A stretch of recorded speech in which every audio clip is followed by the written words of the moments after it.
Fontaines D.C. right here in Studio 1A live in front of an audience. And you guys are back in Austin, originally from Dublin. You guys having fun here in Austin so far? You just got in, right? We just got in, and yes, we are having fun. Yeah.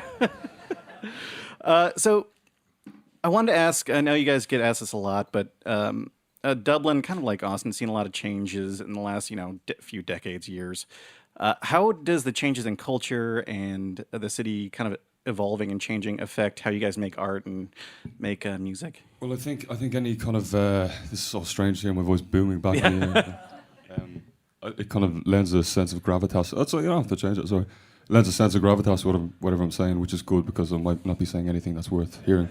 But I was gonna say, I think any time the sort of like the concrete shifts under your feet, you know what I mean. You have to struggle to find a balance, again, and the way that we do that is by writing, And some people, exercise, I suppose, and some people. I was going to say exercise again.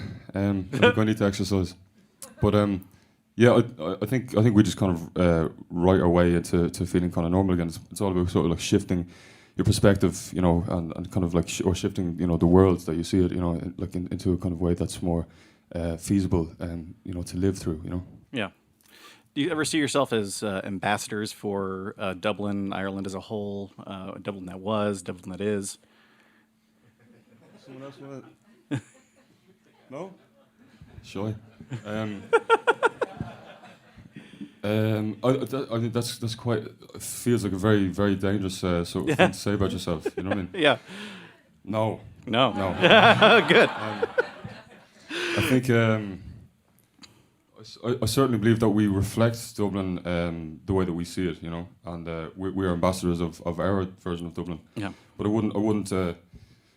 wouldn't condescend to say that we capture Dublin exactly as it is, and we represent, as Dublin as it is to everyone else, But I think in reflecting something honestly and personally, that is almost as valid as reflecting, like an entire sort of a communal thought, James Joyce said that within the particulars contain the universal, and I kind of hate myself for quoting that because it sounds very pretentious, but it is that kind of that feeling that we have towards it, Yeah, and I'm actually kind of glad you quoted James Joyce, so not pretentious at all.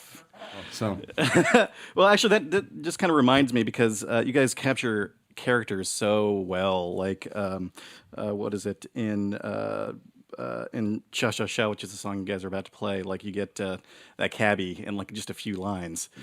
Just you get to who he is, and it's just really great. I really don't have a question about that. I just want to compliment you guys on that right there. I know the answer to that.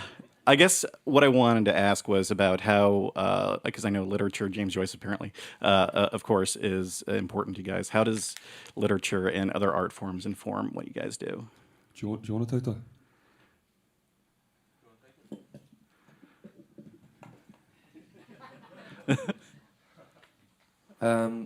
Well, as an example, when we were writing Too Real, we were kind of interested in the circular nature of life and the paralysis of living in Dublin that Joyce talks about in Dubliners and in Finnegan's Wake. And so we kind of tried to reflect that with the circular nature of the riffs of the guitars and the bass and the drums, all kind of interlocking and like circular, but like kind of like pushing you down, I suppose. So that's how that informs the music, I suppose, as well. That's just an example. Yeah, that's great. And actually, that reminds me of, because Too Real is a really awesome song, and I know you guys did some experimenting musically on that with just different ways to play it. But there's a lot of tunes like Dublin City Sky, which is kind of like a post-punk trad song, or Boys in the Better Land, which has got that like Gloria kind of riff on it. How do you balance like tradition and moving things forward? Do you want to take that as well? I mean, I guess, you always have to be aware of tradition, and there's something, tradition is not always right necessarily, but there's always a beauty in it, and it's the thing you get when you're born, from wherever it is that your parents give you. So to be like aware of that and not ignoring it, and then putting your own spin on it is, I think, is necessary in art. You know, I mean, it's like taking in rules and just learning those and then breaking them. You know, that's what we do with music. Rock and roll is the base of everything, but you just push it and break it up. That's great. It's like a synergy between the past and the present. Like, you know what I mean? It's like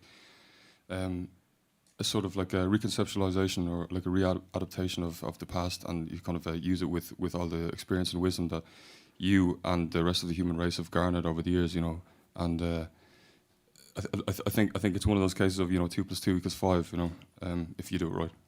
It's not like a linear continuum. It's like it's like a circle going back on Yeah, itself. it's cumulative. Like, you Yeah. know, yeah. Yeah. That's what I think anyway. Well, cool. Well, let's hear another tune right here.